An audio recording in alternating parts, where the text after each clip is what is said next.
हे पार्थ, प्राणी के लिए आवश्यक है कि प्राणी अपने मन को काबू में करके अपने अंतर में झांक कर आत्मा को देखे।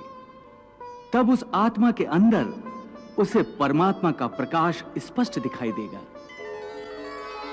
उसी को परमात्मा का साक्षात्कार कहते हैं। तुम तो कहते हो कि अपने अंतर में झांक कर आत्मा को और उस आत्मा में प्रकाशित परमात्मा को पहचानो, अर्थात आत्मा से अलग कोई और है जो आत्मा को पहचानेगा। ये किसको कह रहे हो कि आत्मा को पहचानो?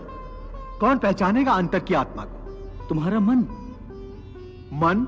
हाँ, तुम्हारा मन।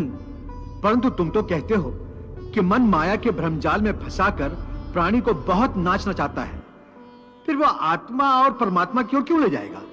तुमने ठीक प्रश्न किया अर्जुन। उसका उत्तर यह है कि जब तक तुम अपने आप को मन और विषयों के अधीन रहने दोगे, तब तक वो तुम्हें नाच नचाता रहेगा। हे पार्थ, मनुष्य का शरीर एक रथ की भांति है।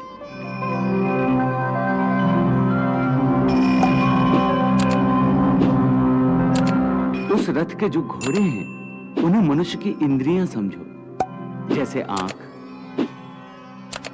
नाक,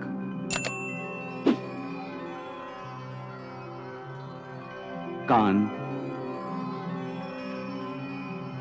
मुख,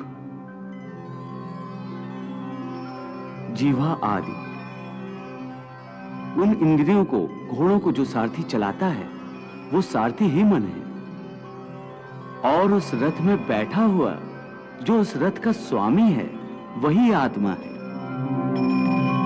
मनुष्य की इंद्रियां अपने विषयों की ओर आकर्षित होती रहती हैं।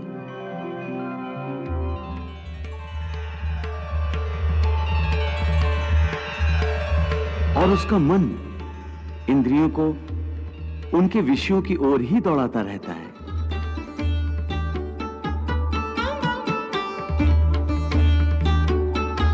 यह तभी तक हो सकता है जब तक जीवात्मा अपने मन को अपने काबू में ना लाए। जब तक मन काबू में नहीं आएगा, वो इंद्रियों को उनके विषयों की ओर ही दौड़ाता रहेगा। विषय उनको बुलाते हैं, इंद्रियां उनकी तरफ भागती हैं, और मन जीवात्मा की परवाह किए बगैर रथ को उस ओर लिए जाता है। परंतु जब तुम स्वयं मन के अधीन न रहकर मन को अपने अधीन कर लोगे, तो वही मन एक अच्छे सारथी की तरह तुम्हारे शरीर रूपी रथ को सीधे प्रभु के चरणों में ले जाएगा। हो जाए। इसीलिए मैंने कहा था कि मनेव मनुष्यानाम कारण बंधन मोक्षेय, अर्थात यदि मन तुम्हारा स्वामी है और तुम उसके अधीन हो, तो वो तुम्हें माया के बंधन में जकड़ता रहेगा। और जब तुम मन पर काबू पालोगे और उसके स्वामी हो जाओगे, तो वही मन तुम्हें मोक्ष के द्वार तक ले जाएगा।